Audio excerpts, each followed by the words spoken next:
Глава 476. Второй этаж. После первой встречи с волком-марионеткой, далее им стало попадаться еще больше таких марионеток. Мэн Хуцзы, благодаря своему небесному дьявольскому искусству, разбивал их на куски, как глиняные горшки. Цзень и Ницинии не нужно было вмешиваться ни в малейшей степени. После каждой встречи Хань Ли собирал фрагменты марионеток, к большому удивлению костяного мудреца и Ву Чжоу. Культиваторы стадии зарождающейся души не обращали внимания на действия Хань Ли. Однако было ясно, что они шли по пути группы Вань Тиньмина. Когда Хань Ли увидел, что культиваторы дьявольского Да все еще были спокойны и неторопливы, Хань Ли понял, что эти старые дьяволы, вероятно, приближались к тому месту, где они были раньше. Но с тех пор, как они столкнулись с марионетками, Цзень, Инь и другие перестали ровно вперед, они стали перемещаться по очереди. Однако Хань Ли чувствовал, что было что-то странное. С самого начала Хань Ли чувствовал, что все коридоры были одинаковыми. Однако трое этих культиваторов сворачивали то направо, то налево, как будто знали маршрут заранее.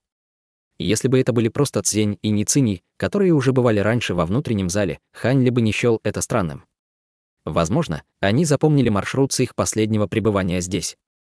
Однако Мэн Хуцзы впервые пришел сюда и возглавил их, а Цзень, Инь и Цинь следовали за ним без возражений. Хань Ли это очень озадачило, разум Хань Ли зашевелился активнее, высматривая какие-то тайные метки или что-то в этом роде. Но спустя несколько перекрестков его усилия оказались напрасными, он ничего не обнаружил. У него не оставалось другого выбора, кроме как оставить это дело. После того, как Мэн Хуцзы разрубил 8-го волка-марионетку, они приблизились к небольшой транспортной формации. Транспортная формация находилась в центре перекрестка и испускала слабый сверкающий свет. Она приведет нас на второй этаж. Интересно, что за трюки использовал Вань Тиньмин и его группа.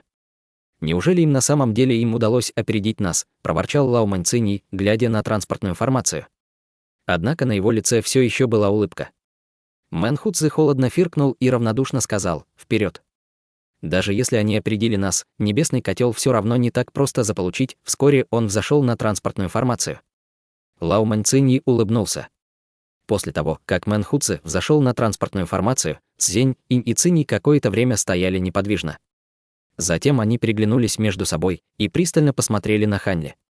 Хань Ли почувствовал, как его сердце задрожало. У него не было выбора, кроме как взойти в транспортную структуру под их наблюдением. Хань Ли увидел вспышку белого света перед собой и невольно опустил голову, а когда поднял, он был в шоке. Он очутился на другом перекрестке каменных проходов.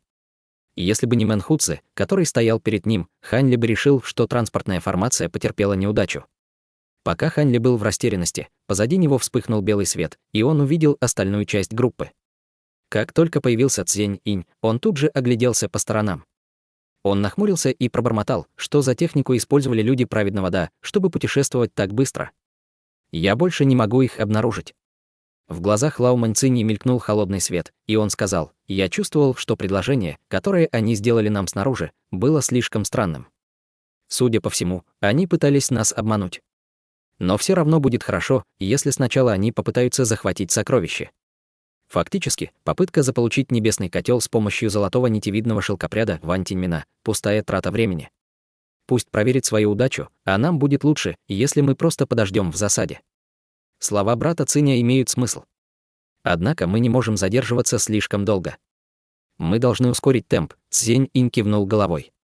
Цинь обратился к Мэн Хуцзы с торжественным выражением на лице: «Брат Мэн, будь осторожен. Со змеиными марионетками на этом этаже будет труднее справиться. Даосист Ву и я поможем тебе в их уничтожении. Таким образом, мы можем сэкономить немного времени и магическую силу.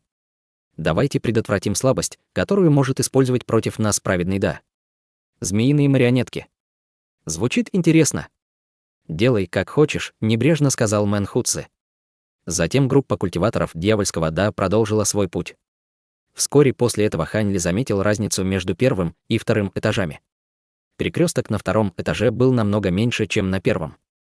Кроме того, перекрестки были разделены между собой страшными ловушками и ограничениями. Хотя они не представляли угрозы для культиватора стадии зарождающейся души, они, несомненно, были смертельными для культиваторов в стадии формирования ядра. Хань Ли почувствовал, холодный пот пробежал у него по спине.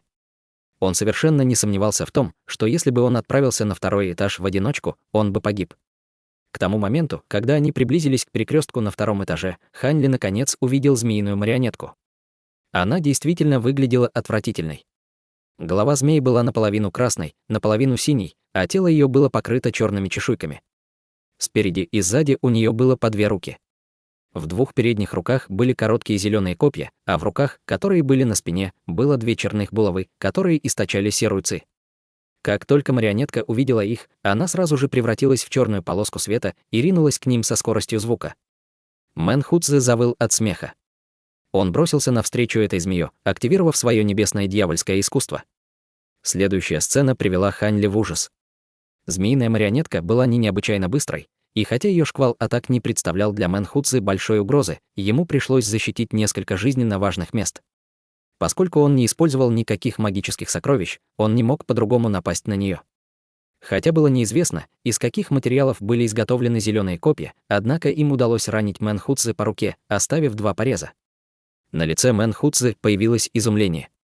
В этот момент Цзень Инь и Цинь решили действовать. Цзень Инь использовал свой всепоглощающий огонь, который привел в ужас Хань Ли, когда он впервые встретил его. Черное пламя появилось из его руки и тут же выстрелило в змею. Как только марионетка пронзила небесное дьявольское искусство Мэн Хуцзы, она оставила свою позицию. В одно мгновение одна из его передних рук была окутана черным пламенем и исчезла. Тем временем Цинь раскрыл рот, и из него выскочила световая лазурная нить, которая также мелькнула к марионетке. Световая лазурная нить обернулась вокруг марионетки и разразилась несколькими взрывами, в результате чего марионетка упала. На лице Мэн Хуцзы появилось свирепое выражение. Воспользовавшись этой возможностью, он закричал и загорелся ослепительной вспышкой света. Затем он пронзил своей рукой живот марионетки и вынул оттуда зеленую жемчужину. Змеиная марионетка тут же потеряла способность двигаться и рухнула на пол. Мэн Хуцзы посмотрел на недвигавшуюся марионетку и взглянул на зеленый драгоценный камень в руке. Со злобным выражением она раздавил его одной рукой. Однако, когда он разжал ладонь, драгоценный камень остался полностью невредим. Даже обычное жестокое выражение Мэн Хуцзы изменилось при виде этого. Благодаря его небесному дьявольскому искусству он мог разрушать магические сокровища своими руками, не говоря уже о каком-то драгоценном камне. По крайней мере, он должен был хоть немного повредить его. Пока Мэн Хуцзы был немного в замешательстве, Цинь засмеялся и сказал: «Брат Мэн, не стоит удивляться. Этот странный камень уже был исследован другими. Хотя этот камень нельзя уничтожить, его также нельзя усовершенствовать или использовать для укрепления магических сокровищ. Я считаю, что без знаний древних культиваторов это простая безделушка. Даже секты мастеров по созданию марионеток не знают, что делать с камнем. Предметы древности слишком необычные.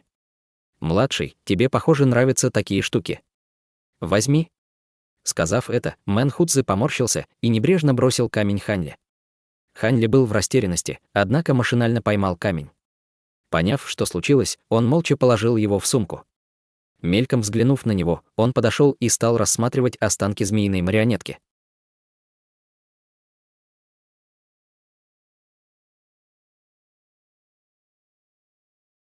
Глава 477. Неожиданное открытие. Когда Хань Ли пошел подобрать 2 зеленых копья, он почувствовал, что Цзень Инь следил за ним, но вскоре он незаметно отвернулся.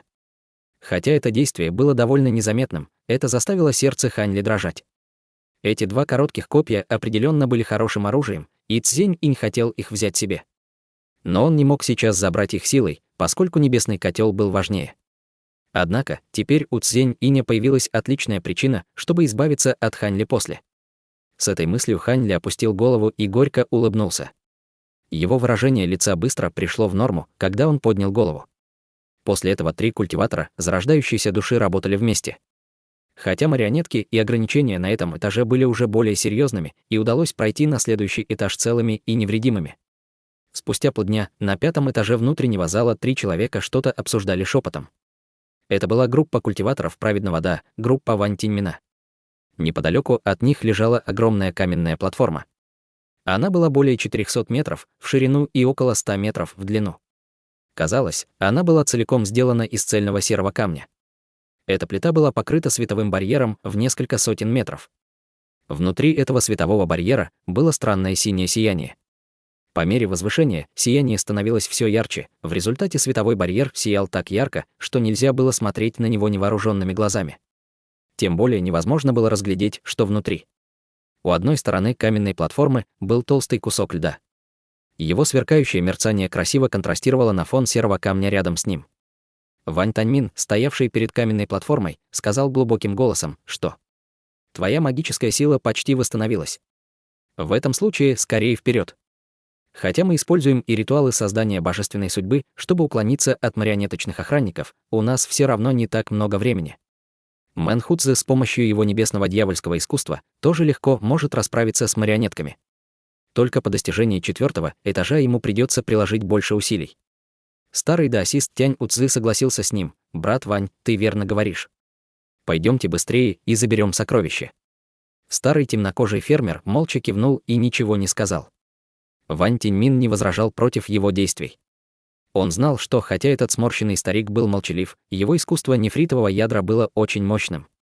Его истинная сила была выше, чем у Тянь Уцзы. Несмотря на то, что он вышел из праведного Да, он провел большую часть своего времени в тайном культивировании и редко взаимодействовал с другими, поэтому был довольно неразговорчив. Вань Тиньмин улыбнулся и направился к световому барьеру вместе с теми двумя. В воздухе появилось пятно плотного фиолетового дыма, и световой барьер издал громкий гул. Вань Тиньмин взмахнул рукой и прорезал в нем 3-метровое отверстие, позволяя им спокойно войти внутрь. Вскоре Вань Тиньмин и другие исчезли в синем свете. Прорезь в световом барьере вскоре затянулась, и их шаги затихли. Спустя какое-то время перед световым барьером появились Мэн Хуцзы и Цзень Инь, однако группа Вань Тиньмина уже давно исчезла из виду. Хань Ли и другие вскоре появились позади них. Цинь взглянул на большую каменную платформу перед ним и сказал с сияющими глазами: «Наконец-то мы в это проклятое место». Золотоволосые марионетки на 4-м этаже были слишком свирепыми. Без наших специальных навыков мы вряд ли бы добрались до сюда. Зенит Инь сказал с мрачным выражением: марионеток было не слишком много, а вот ограничения, с которыми мы столкнулись на 3-м этаже, было довольно сложно сломать. На это мы потратили большую часть времени, иначе мы бы добрались сюда раньше. Зачем вспоминать все это, когда мы уже пришли сюда? Давайте лучше проверим, удалось ли Вань Тиньмину захватить сокровище, нетерпеливо проговорил Мэн Хуцзы. Цзень Инь был несколько недоволен его словами, но ничего не сказал. С обычным выражением на лице Лао Маньцинь засмеялся и сказал: «Расслабься, брат». По словам брата Ву и моего секретного поискового искусства, группа Вань Тиньмина поднялась сюда несколько часов назад, но они еще не ушли. Может, нам лучше подождать здесь, поскольку это лестницы — единственный вход и выход из террасы замороженного дракона. Единственный путь. Что правда? Тогда культиваторы праведного Да не смогут проскользнуть мимо нас, если мы будем просто стоять и ждать их здесь, иронично сказал Мэн Хуцзы. Казалось, он не доверял слова конфуцианца. Старик повернулся к нему и сказал: «Хе-хе. Нет проблем. Этот цветовой барьер известен еще со времен древности, божественное звездное ограничение. Помимо прохода на лестнице, нет других выходов, которые можно легко открыть». Мэн Хуцзы кивнул головой: «Хорошо, тогда так и поступим». Затем он сел, скрестив ноги, и начал медитировать. Цзень и Ницинь подошли поближе друг к другу и стали перешептываться. Глядя на это, Хань Ли улыбнулся в своей голове, но внешнее выражение его лица никак не изменилось. Эти культиваторы дьявольского Да поступали правильно, но, возможно, Вань Тиньмин и хотел, чтобы они действовали именно так. С этой мыслью Хань Ли оглянулся по сторонам. Он обнаружил, что костяной мудрец был единственным человеком, который находился близко к каменной платформе. Он смотрел в световой барьер так, будто думал о чем-то. Выражение лица Хань Ли слегка дрогнуло. Он подумал, что это была хорошая возможность обдумать все еще раз. Этот старый дьявол успел заручиться поддержкой с Мэн Хуцзы, поэтому значимость договора с Хань Ли определенно уменьшилась. Скорее всего, у него были те же мысли, что и Цзень Иня. Он хотел использовать его кровавых пауков, чтобы приобрести небесный котел, а затем уничтожить. Почему еще он отказался от этой прекрасной возможности убить Цзень Иня тогда? Естественно, он хотел сначала приобрести сокровище. Если бы он взял на себя инициативу, чтобы связаться с костяным мудрецом, тот бы понял его сомнения. В результате ситуация могла только ухудшиться, кажется, ему придется полагаться на себя, чтобы спланировать побег. Размышляя таким образом, Хань Ли невольно взглянул на костяного мудреца. Костяной мудрец, казалось, что-то понял и повернул голову в направлении Хань Ли. Хань Ли внутренне выругался, но выражение его лица по-прежнему было спокойным. Затем он отошел в сторону, как будто ничего не произошло. Костяной мудрец подозрительно взглянул на Хань Ли, когда тот отвернулся. В этот момент Хань Ли осматривал огромную каменную платформу вместе со световым барьером, который его окружал. Поскольку Цзень Инь и другие сомневались, что культиватор на ранней стадии формирования ядра сможет сбежать с 5-го этажа, Хань Ли с облегчением обнаружил, что ему разрешено ходить, где захочет. Вскоре Хань Ли оказался позади платформы. Напротив светового барьера была стена из известняка. Стена была расписана изображениями древних зверей, а также несколькими странными иероглифами. Они были не особо заметны. Хань Ли видел многие другие стены внутри внутреннего зала и знал, что у них были мощные ограничения. Даже у культиваторов стадии зарождающейся души не было возможности разрушить стену.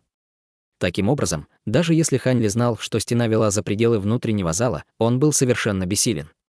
Хань Ли внутренне проклинал древних культиваторов за то, что они сделали внутренний зал таким неприступным, и яростно ударил по каменной стене от разочарования. Удар вызвал глухой стук. Он отошел на 4 шага в сторону и внезапно остановился. Затем он медленно повернулся с выражением полного недоумения. Если бы обычный культиватор услышал этот звук, то он бы, возможно, не обратил внимания, поскольку звук не был чем-то особенным. Однако Хань Ли вышел из секты из Цзинху, и ранее он довольно подробно исследовал механизмы тайных комнат. Судя по этому звуку, он смог сказать, что известняк был полым. Хань Ли не верил самому себе. Он действительно сомневался в своих выводах. Существовал спрятанный слой в месте, где древние культиваторы создали множество мощных ограничений. Конечно, Хань Ли был в восторге от этой находки. Быстро успокоившись, он тут же вернулся к стене. Он вытянул 2 пальца и стал простукивать стену, по которой он ударил раньше. На его 3-м стуке по стене его сердце вздрогнуло. Его глаза упали на красные глаза выгравированного крылатого демонического зверя. Хотя гравюра не хранила в себе никакой сущности, она казалась яркой и живой. Взгляд зверя был изображен очень реалистично. Хань Ли взглянул на рисунок на мгновение, а затем продолжил простукивать стену. В конце концов, он полностью убедился, что внутри стены была пустота.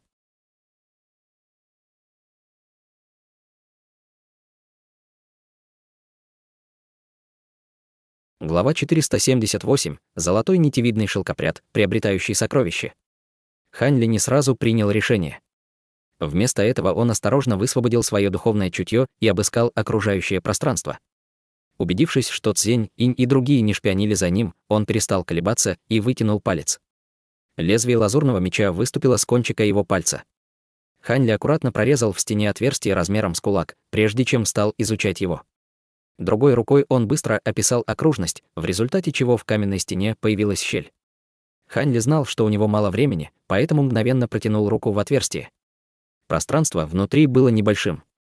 Пошарив в разные стороны, ему удалось что-то схватить. Его выражение лица пришло в возбуждение. Предмет был тонкий, изогнутый и мягкий. Вытянув его со стены, Хань Ли увидел, что это был пожелтевший свиток. Хань Ли собирался было открыть его, но его выражение внезапно изменилось, и он быстро убрал свиток к себе за пазуху. Его тело размылось, он прислонился спиной к отверстию в стене, притворяясь, что ничего особенного тут не произошло. Не успел Хань Ли поменять позу, как тут же услышал мрачный голос Цзень Иня: «Хань Ли, быстро подойди к нам. Мы собираемся войти». Услышав это, он был удивлен. Они же собирались пока отдыхать. Почему они изменили свое решение? Неужели эти 3 старых дьяволов почувствовали что-то неладное? Почувствовав, что духовное чутье Цзень Иня удалилось от него, Хань Ли тут же отошел от щели в каменной дыре и вернулся к передней части каменной платформы. Когда Хань Ли подошел туда, старые дьяволы стояли перед ступеньками, с серьезным выражением глядя вверх. Позади них стояли Учжоу и Костяной Мудрец, с такими же выражениями на лицах.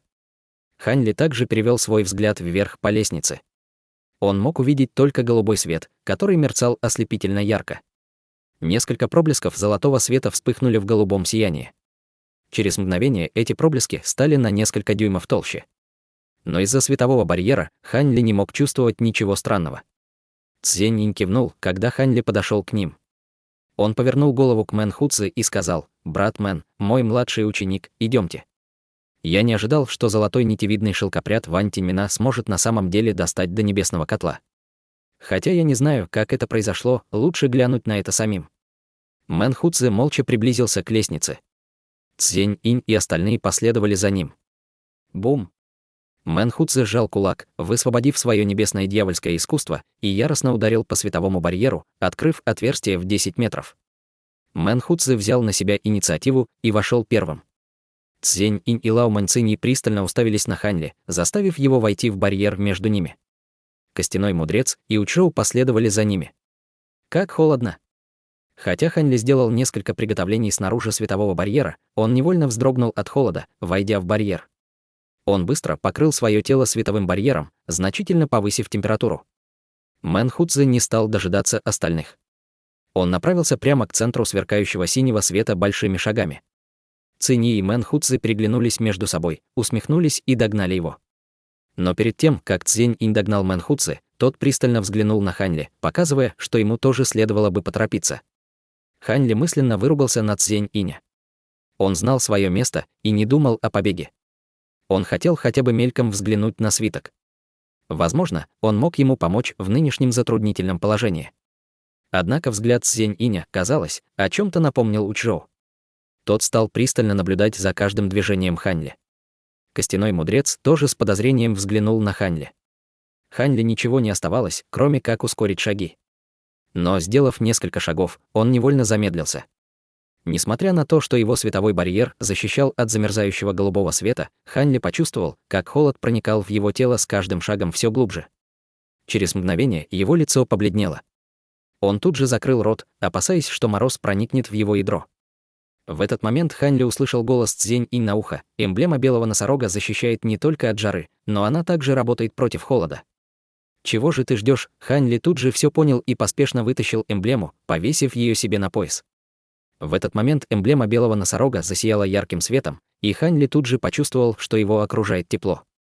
Теперь Хань Ли больше не мешал холод, и он мог спокойно двигаться вперед. Мэн Хуцзы и другие культиваторы зарождающейся души использовали только световой барьер на своем теле и продолжали спокойно продвигаться вперед. Тем временем костяной мудрец надел цепочку сверкающих красных бус и тоже шел совершенно спокойно. Учжоу надел гротескную повязку из чешуек какой-то змеи, которая сверкала розовым светом. Затем Хань Ли взглянул в центр платформы наверху. В поле его зрения попал маленький алтарь. Над алтарем пульсировали 8 лучей золотого света. В центре огней было большое трюмо, освещенное ослепительным синим светом. То, что Хань Ли увидел, тут же привел в движение его ум. На каждом из лучей золотого света был шелкопряд длиной в метр, который натягивал толстую золотую нить, которую они высвобождали в отверстие. Их тела раскачивались сильнее с каждым разом, когда они отталкивались назад. Каждое такое колебание вызывало световое мерцание. Сбоку у алтаря виднелись 3 силуэта. Это была группа Вань Тиньмина из культиваторов праведного Да. Они точно знали, что Мэн Хуцзы и другие прибыли, но они полностью игнорировали их появление. Они сосредоточили свое внимание на золотом сверкающем свете. У всех них было напряженное выражение на лице. Холодный блеск мелькнул в глазах Мэн Хуцзы, когда он увидел это. Он безмолвно поднял руку и выстрелил 2 полосками золотого света в сторону культиваторов праведного Да. Ледяной дракон, фантомная черепаха, Вань Тиньмин и Тянь Уцзы одновременно выкрикнули, заметив атаку. 2 полоски, одна лазурного, другая синего света с треском вырвались из них и понеслись на перехват золотым полоскам. Возвращение. Мэн-человек был поражен быстрой их реакцией и взмахнул рукой, в результате чего 2 полоски золотого света вернулись в его руки. Очутившись у его руки, они превратились в 2 золотых ножа. Лазурное и синее сияние не стали его преследовать и также вернулись на место. Их истинное обличие выглядело как 10-метровый водяной дракон и призрачная черепаха. Когда Мэн Хуцзы увидел эти вещи, он был крайне удивлен. Ледяной дракон безумной Матроны и призрачная черепаха Тянь Юаньцзы. В недоумении выпалил Лао Маньцинь. Неудивительно, что группа Вань Тиньмина была настолько высокомерной. У этих 2 старых эксцентриков есть духовные звери. Судя по всему, сокровища 2 этих старых уродов являются духовными зверьми до такой степени, что никогда не предадут своих хозяев. Как им удалось заполучить их? Зловещим голосом проговорил Цзень Инь. Мэн Хуцзы ответил с торжественным выражением «Ха». «Да ты только взгляни на них, Вань Тиньмин, племянник безумной Матроны, а Тянь Уцзы и Тянь Юаньцзы – ученики одного мастера. Нет ничего странного в том, что они одолжили им своих духовных зверей». Лао Маньцинь с беспокойством взглянул на белого дракона и огромную черепаху. Он сказал: «Кажется, у нас проблемы. Эти 2 зверя отнюдь не слабы. Даже если мы приложим все силы, мы не сможем легко отделаться от них». Мэн Хуцзы сказал с зловещей усмешкой на лице: «Цинь Цзень Инь. пусть ваша лазурная птица и небесный труп отвлекут их. Хотя они и не соперники для этих духовных зверей, но они смогут занять их на какое-то время. Тогда мы сможем убить хотя бы одного из шелкопрядов». Услышав это, Цзень-инь и Цинь тревожно переглянулись между собой и застыли в нерешительности. «Не волнуйтесь, также отправлю своего духовного зверя вам на помощь. Вместе мы тоже создадим им немало проблем». Мэн Хуцзы пристально взглянул на этих двоих. Услышав это, выражения лиц Циньи и Цзень-иня стали мягче, и они согласились.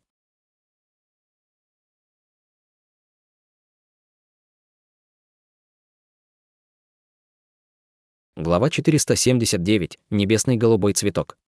После того, как Цзень-инь высвободил свои демонические трупы, а Цинь выпустил своего духовного зверя, случилось нечто странное. Один из огромных шелкопрядов внезапно задрожал.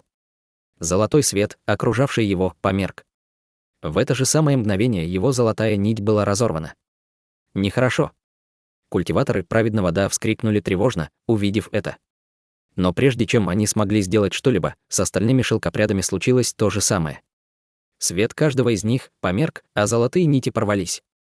Сердце Вань Тиньминя ушло в пятки. Он замер в оцепенении. Но это еще не все. 3 шелкопряда тут же остановились, и крах остальных спутников быстро встревожил их. Они тут же завопили истошным голосом, когда их стало затягивать в дыру с огромной силой. Вскоре после этого раздался такой звук, как будто упало что-то тяжелое. В следующее мгновение каменная платформа задрожала. Синий свет, исходящий из отверстия, сразу же помутнел, а воздух стал значительно теплее. Лица культиваторов праведного Да стали жутко мрачными. Старые эксцентрики дьявольского дар, которые хотели было начать свою атаку, широко распахнули глаза, как будто увидели чудо. «Ха-ха-ха-ха», — загромыхал смех Мэн Хуцзы. Даже его желтая борода задрожала от смеха. В этот момент Цзень-инь и Цинь также рассмеялись над культиваторами праведного Да. В тот момент лицо Вань Тиньмина стало пепельным. Он потратил столько усилий и средств, чтобы приобрести сокровище, но что в итоге? Насмешки культиваторов дьявольского Да. Таково было состояние на сердце Вань Тиньмина. Он больше не мог сдерживаться и внезапно повернулся к культиваторам дьявольского Да с холодным выражением. Смех Цзень-иня и Цинь прекратился на мгновение. Вань Тиньмин был культиватором на средней стадии зарождающейся души. Хотя они и были противниками, они не хотели понапрасну разжигать ненависть между собой. Мэн Хуцзы также прекратил смеяться, но не из вежливости. «Что? Мастер секты Вань хочет сразиться со мной. Я действительно хочу испытать на себе истинное небесное искусство, 3 конфуцианских чуда». Вань Тиньмин холодно взглянул на Мэн Хуцзы и взял себя в руки. «Вперед!» Взмахнув рукой, он спрыгнул с каменной платформы, игнорируя оставшихся золотых шелкопрядов, отзывая своего ледяного дракона от атаки на культиваторов дьявольского Да. С точно таким же мрачным выражением на лице Тянь Усцы отозвал свою призрачную черепаху и последовал за Ван Тиньминем. Старый фермер кинул на культиваторов дьявольского Да холодный взгляд и последовал за ними с гораздо более спокойным выражением. Когда взгляды культиваторов праведного Да и дьявольского Да поравнялись между собой, они пристально взглянули друг на друга. Несмотря на то, что Мэн Хуцзы был очень деспотичным, он не стал провоцировать их. Он просто ухмыльнулся Вань Тиньмину и остальным, когда они исчезли из светового барьера. Цинь проводил их взглядом и сказал: «Я спрячу свою лазурную птицу у входа. Если они вернутся, мы тут же узнаем об этом». Цзень-инь перевел взгляд и зловеще улыбнулся: «Тогда я также отправлю 2 трупа для засады у входа. Если они попытаются атаковать, мои трупы их задержат». Цинь, услышав это, промолчал. Через мгновение он взмахнул рукой, и из рукава его одежды вырвался луч света размером с кулак. Цзень-инь тем временем что-то бросил на пол. Это что-то задымилось черным дымом, распространяя собой отвратительный запах тухлой рыбы. Вскоре этот дым трансформировался в 2 высоких трупа демона. «Вперед!» Цзень-инь торжественно указал на вход. В одно мгновение демонические трупы размылись и исчезли из виду. Глядя на это, сердце Хань Ли невольно вздрогнуло. Он вспомнил тот момент, когда впервые увидел эти демонические трупы. Он до сих пор боялся их. Затем Хань Ли переместил взгляд на золотых нитевидных шелкопрядов, которые лежали у алтаря. Он из любопытства подошел к ним. Но, пройдя всего несколько шагов, он остановился. Кто-то уже промчался мимо него. Хань Ли был поражен. Это был костяной мудрец. Мэн Хуцзы подошел и спросил: «Что скажете?» Золотого нитевидного шелкопряда можно считать редким экзотическим насекомым. судя по тому, что мы видели, у них довольно грозные способности. Странно, что Ван Тиньмин просто так оставил их, осмотрев несколько мгновений золотого нитевидного шелкопряда. Костяной мудрец спокойно ответил: они поглотили небесный голубой цветок, чтобы усилить свои способности, чтобы повысить шанс на получение небесного котла. Но после того, как они его поглотили, их можно считать совершенно бесполезными. Сначала я думал, что у золотого нитевидного шелкопряда нет ни шанса заполучить небесный котел. Но они использовали небесный голубой цветок, умно, хе-хе. В итоге он потерял все, пытаясь получить преимущество, рассмеялся Мэн Хуцзи, услышав слова костяного мудреца. Цзень-инь подошел, заложив руки за спину. Небесный голубой цветок. Не думал, что Ван Тиньмин смог бы найти его. Раньше я тоже думал об этом, но потратив сотни лет на поиски, я так и не смог найти его. Младший нашего брата Мэн Хуцзи, должно быть, необычный, раз знает о таком редком цветке. Может, я мог слышать твое имя раньше. Применив тему, Цзень-инь уставился на лицо костяного мудреца. Костяной мудрец проговорил с улыбкой на лице: «О, нет какого-то грозного имени. Я просто прочел много книг. Старший, должно быть, шутит». «Вот как?» — равнодушно сказал Цзень-инь. Неизвестно, были ли его подозрения исчерпаны или он боялся последствий от Мэн Хуцзи, но Цзень-инь не стал больше задавать вопросов. Вместо этого он повернулся к большой дыре и заглянул внутрь. Голубой свет от отверстия отражался от его глазах, являя собой странное зрелище. Хань Ли наблюдал за происходящим со стороны. Он был в небольшом восхищении от того, насколько костяной мудрец был бесстрашен перед Цзень-инем. Более того, он так спокойно обращался к своему врагу, как старший. Однако, здесь не было никого, кого можно было обмануть, кроме, возможно, Учжоу. Каждый из них был хитрой лисой, которая прожила несколько сотен лет. Все они были зловещими до крайности. Не успел Хань Ли подумать об этом, как он услышал слова Цинь: «Поскольку эти золотые нитевидные шелкопряды бесполезны, давайте уберем их с наших глаз». Затем Цзень-инь перевернул морщинистую ладонь, и в его руках появился шарик ослепляющего лазурного света. Когда взгляд Хань Ли пронесся мимо 3 огромных шелкопрядов, его сердце вздрогнуло. Он обратился к старику: «Подождите.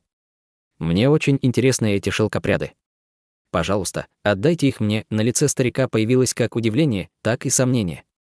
Затем Хань Ли улыбнулся и, сложив руки, сказал: «Меня всегда интересовали экзотические насекомые. Поскольку они все еще живы, я хочу изучать их в течение некоторого времени. Я надеюсь, что старший позволит мне это». Услышав Хань Ли, Цинь ответил не сразу. Вместо этого он окинул Хань Ли задумчивым взглядом. Хань Ли показалось, что он смотрит ему прямо в душу, но он не знал, о чем думал Цинь. Цинь покачал головой и вздохнул с сожалением: «Эх, когда-то я тоже был культиватором-отступником. Я прекрасно понимаю, что такие культиваторы формирования ядра не могут сравниться со своими сверстниками из великих сект. Им действительно нужны ресурсы. Что ж, раз молодой друг Хань хочет взять этот мусор, возьми его». Было очевидно, что он неправильно понял Хань Ли. Хань Ли внутренне закатил глаза, но он воспользовался ситуацией и смутился, стараясь как можно искренне изобразить свою благодарность. Затем он потянулся за пустой сумкой для хранения духовных зверей и убрал туда 3 золотых нитевидных шелкопрядов. Казалось, что когда Ван Тиньмин отбросил их, он также удалил от них свое право собственности. Таким образом, они спокойно вошли в сумку Хань Ли. Оглядев яму на мгновение пылающим взглядом, Цзень-инь крикнул, не поворачивая головы: «Хань Ли, перестань тратить свое время на эти бесполезные дела. Быстро готовь своих кровавых пауков. Я хочу посмотреть, какого ранга эти насекомые. Если будет нужно, я помогу тебе своим пламенным змеем. Мы должны добиться успеха с одной попытки». Хань Ли внутренне нахмурился и двинулся вперед. Лао Маньцинь и Мэн Хуцзи мельком взглянули на Хань Ли, услышав Цзень-иня. «Расслабься, если ты сможешь заполучить небесный котел, твой мастер не будет относиться к тебе несправедливо», с любезным выражением на лице проговорил Цзень-инь, опасаясь, что Хань Ли Зенит-инь обернулся и поговорил с Хань Ли с любезным лицом, опасаясь, что тот не будет проявлять особое усердие. Когда Хань Ли услышал эти слова, у него по спине пробежал холодок.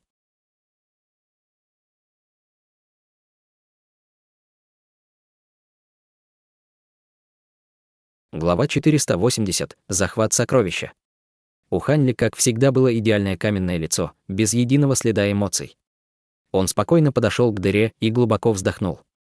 Во взгляде Хань Ли было удивление. Отверстие не было таким удивительным, как он себе представлял. Оно было глубиной всего в 100 метров. Обладая способностями культиватора стадии формирования ядра, он четко видел расцветающий шар ослепляющего синего пламени. Внутри этого сверкающего пламени можно было разглядеть черный предмет. Казалось, это и был знаменитый небесный котел. Но как только он наклонился над дырой, он почувствовал, что все его тело обдало пронзительным холодом. Даже эмблема белого носорога не смогла блокировать большую часть холода. Он боялся, что если он продолжит смотреть, то замерзнет. Сверкающее синее пламя на дне ямы испускало такой невероятный холод, хотя он смотрел на синее пламя всего несколько минут, у него внезапно закружилась голова. Он тут же отвел взгляд и пришел в себя. Цзянь, стоявший рядом с Ханли, медленно спросил у него: «Ну что скажешь? Как оно?» Это было небесное ледяное пламя, которое может заморозить тебя насмерть. Не говоря уже о культиваторах формирования ядра, даже мы, культиваторы зарождающейся души, не смеем трогать его. Даже малейший ожог этого огня может привести к смерти. Говорят, что это пламя пришло к нам из другого мира, и неизвестно, как древние культиваторы нашли его. Даже культиваторы зарождающейся души будут уничтожены. У Ханли перехватило дух, когда он услышал это. Но вскоре его выражение лица пришло в норму. Если бы не это пламя, то небесный котел бы уже давно захватили, хотя небесное ледяное пламя чрезвычайно смертельно для нас, культиваторов, и есть несколько вещей, которые устойчивы к нему. Например, золотая нить золотого нитевидного шелкопряда и паутина кровавого паука являются исключением. Также и мой огненный питон. Тебе пора доставать своего кровавого паука. Давай посмотрим на него. Цзянь-инь отдал приказ с настойчивым тоном. Мэнхуцзы и Цинь перевели свои взгляды на Ханли, услышав слова Цзянь-иня. Ханли не смел больше медлить. Он сжал руку на мешке для хранения духовного зверя и заставил оттуда выскочить белую полоску света, которая тут же приземлилась перед ним. Свет исчез, являя всем кровавого паука. Как только кровавый паук увидел перед собой столько незнакомцев, он обнажил свои клыки, а его глаза наполнились враждебностью. Мэнхуцзы и другие не обратили на это особого внимания. Они смотрели на паука как на драгоценное сокровище. Как только Мэнхуцзы взглянул на кровавого паука, его выражение дрогнуло, и он сказал в изумлении: «Кровавый паук довольно большой.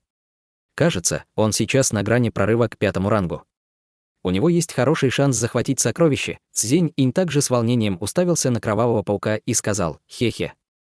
Кровавый паук моего младшего ученика уступает некоторым другим древним вариантам. Но это оптимальный выбор для захвата небесного котла». Поскольку приобретение сокровища уже не было безнадежной мечтой, лицо Цини стало восторженным. Все так, как сказал брат У. У этого паука ранг намного выше, чем у шелкопрядов. Даже с одним пауком у нас больше шансов на успех, чем с несколькими шелкопрядами.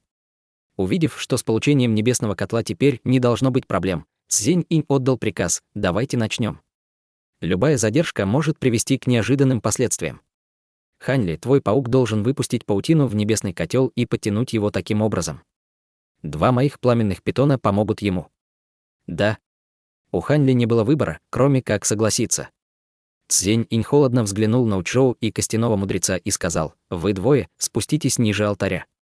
По мере того, как небесный котел будет ближе к поверхности, небесный ледяной огонь будет подниматься вместе с ним. Вы не сможете противостоять ему, учитывая ваш уровень культивации. Что касается младшего ученика Ханли, мне придется побеспокоить брата Циньи, чтобы он защитил его». Затем он повернулся к Циньи с улыбкой на лице. Старик согласился с усмешкой: «Хорошо. Чтобы приобрести небесную таблетку из небесного котла, я не могу допустить, чтобы мой молодой друг Хань пострадал». Учжоу и костяной мудрец послушно спустились с алтаря и сделали несколько шагов назад. Ханли внутренне вздохнул, увидев корыстные взгляды 3 старых дьяволов, и отдал команду своему кровавому пауку. Тот сразу же выпустил паутину в отверстие. Зайдя так далеко, Ханли ничего не оставалось, кроме как подчиняться приказам. Он надеялся, что, когда он достанет сокровище, Цзянь-инь не станет сразу же разрывать связь с Ханли, даст ему минуту передышки. Он надеялся, что этого времени будет достаточно, чтобы костяной мудрец разобрался с Цзянь-инем, что позволило бы Ханли изменить ситуацию в свою пользу. Что касается небесного котла, ему не особо было важно, сможет ли он его вытащить. Это было потому, что он знал, что его положение никак не изменится независимо от того, удастся ему достать сокровище или нет.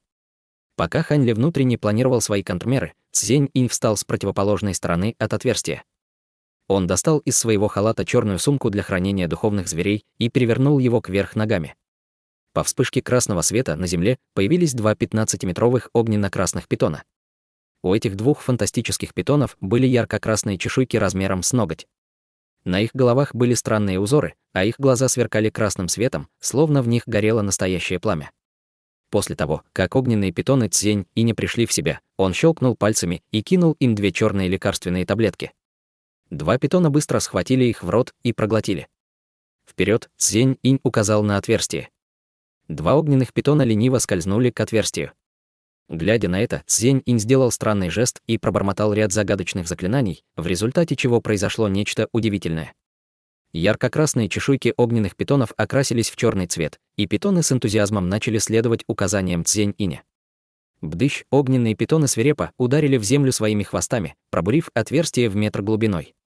Затем они опустили свои верхние части тела и начали растягиваться, как будто были без костей. Их хвосты держались на земле. Казалось, они превратились в 2 черно-красные веревки. Пока Хань Ли удивлялся, питоны перекрутились. Цзень Инь мгновенно закричал: «Готово!» Они схватили небесный котел. «Скорее, пусть твой паук действует». Хотя огненные питоны употребили таблетки, они не смогут долго выдерживать ледяное пламя. «Мы должны преуспеть в одной попытке», — сказав это, он грозно взглянул на Хань Ли. Тот внутренне фыркнул при виде этого. Хань Ли неистово выругался про себя. «Кажется, я потеряю свою жизнь, если сокровище будет успешно захвачено. Теперь я еще более готов провалить это дело». Но все же он заставил кровавого паука начать поднимать котел. Это было потому, что Мэн Хуци и Цинь следили за каждым его движением, как тигры за добычей. Если бы он целенаправленно сдерживался, они бы обнаружили это. По приказу Хань Ли белая полупрозрачная нить натянулась. Кровавый паук начал медленно двигаться назад. В тот же момент черно-красные питоны стали крутиться и отступать. Платформа загрохотала. Синий свет стал вырываться из ямы, ослепляя Хань Ли. Ему пришлось отвести взгляд, в то время, как кровавый паук продолжил тянуть со всей его силой. Глядя на это, Цинь нервно пробормотал про себя. Хорошо, небесный котел уже стал подниматься. Было ясно, что небесный котел был чрезвычайно тяжелым. Кровавому пауку даже вместе с 2 огненными питонами было трудно вытянуть его. Казалось, это займет определенное время. Цзень Инь был совершенно спокоен. Вместо этого он пробормотал про себя на мгновение и выдохнул 2 облака черного дыма, которые тут же проникли в тело огненных питонов. Затем он повернулся к Мэн Хуци и сказал: «Брат Мэн, мне придется побеспокоить тебя. Ты должен использовать технику берсерка на кровавом пауке. У моего младшего ученика не хватит магической силы, чтобы полностью использовать эту технику. Предоставь это мне», — без колебаний ответил Мэн Хуци. Казалось, он ожидал это. Он уставился на кровавого паука и быстро пробормотал. Затем он открыл рот, выпрыскивая из него кровавый свет.